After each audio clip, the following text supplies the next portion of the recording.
Brace த Lord. இன்றைய தியானம் யோவான் 15வது அதிகாரம் 1 முதல் 27 வரை.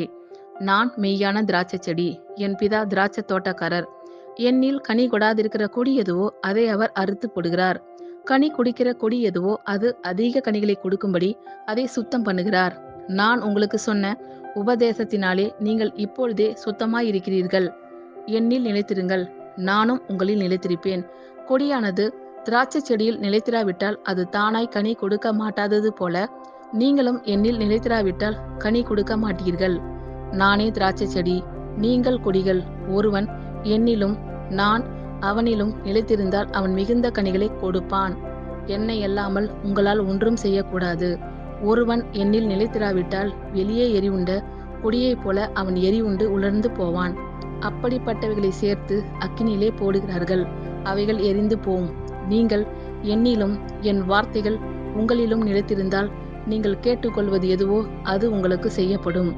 நீங்கள் மிகுந்த கனிகளை கொடுப்பதினால் என் பிதா மகிமைப்படுவார். எனக்கும் சேஷராய் இருப்பீர்கள். பிதா என்னில் அன்பாய் இருக்கிறது போல நானும் உங்களில் அன்பாய் இருக்கிறேன். என்னுடைய அன்பிலே நிலைத்திருங்கள். நான் என் பிதாவின் கற்பனைகளை கைக்கொண்டு அவருடைய அன்பிலே நிலைத்திருக்கிறது போல நீங்களும் என் கற்பனைகளை கைக்கொண்டிருந்தால் என்னுடைய அன்பிலே நிலைத்திருப்பீர்கள். என்னுடைய சந்தோஷம் உங்களில் நிலைத்திருக்கும்படிக்கும் உங்கள் சந்தோஷம் நிறைவாய் இருக்கும்படிக்கும் இவைகளை உங்களுக்கு சொன்னேன். நான் உங்களில் அன்பாய் இருக்கிறது போல நீங்களும் ஒருவரில் ஒருவர் அன்பாய் இருக்க வேண்டும் என்பதே என்னுடைய கற்பனையாய் இருக்கிறது. ஒருவன் தன் சிநேகிதருக்காக தன் ஜீவனை கொடுக்கிற அன்பிலும் அதிகமான அன்பு ஒருவரிடத்திலும் இல்லை. நான் உங்களுக்கு கற்பிக்கிற யாவையும் நீங்கள் செய்வீர்கள், ஆனால் என் சிநேகிதராய் இருப்பீர்கள். இனி நான் உங்களை ஊழியக்காரர் என்று சொல்லுகிறதில்லை. ஊழியக்காரன் தன் எஜமான் செய்கிறதை அறிய மாட்டான். நான் உங்களை சிநேகிதர் என்றேன், ஏனெனில் என் பிதாவினிடத்தில் நான் கேள்விப்பட்ட எல்லாவற்றையும் உங்களுக்கு அறிவித்தேன். நீங்கள் என்னை தெரிந்து கொள்ளவில்லை, நான் உங்களை தெரிந்து கொண்டேன். நீங்கள் என் நாமத்தினாலே பிதாவை கேட்டுக்கொள்வது எதுவோ அதை அவர் உங்களுக்கு கொடுக்கத்தக்கதாக நீங்கள் போய் கனி கொடுக்கும்படிக்கும் உங்கள் கனி நிலைத்திருக்கும்படிக்கும் நான் உங்களை ஏற்படுத்தினேன். நீங்கள் ஒருவரில் ஒருவர் அன்பாய் இருக்க வேண்டுமென்றே இவைகளை உங்களுக்கு கற்பிக்கிறேன். உலகம் உங்களை பகைத்தால் அது உங்களை பகைக்கிறதற்கு முன்னே என்னை பகைத்ததென்று அறியுங்கள். நீங்கள் உலகத்தாராய் இருந்தால் உலகம் தன்னுடையதை சிநேகித்திருக்கும். நீங்கள் உலகத்தாராய் இராதபடியினாலும் நான் உங்களை உலகத்திலிருந்து தெரிந்து கொண்டபடியினாலும் உலகம் உங்களை பகைக்கிறது. ஊழியக்காரன் தன் எஜமானிலும் பெரியவன் அல்ல என்று நான் உங்களுக்கு சொன்ன வார்த்தையை நினைத்து கொள்ளுங்கள். அவர்கள் என்னை துன்பப்படுத்தினது உண்டானால் உங்களையும் துன்பப்படுத்துவார்கள்.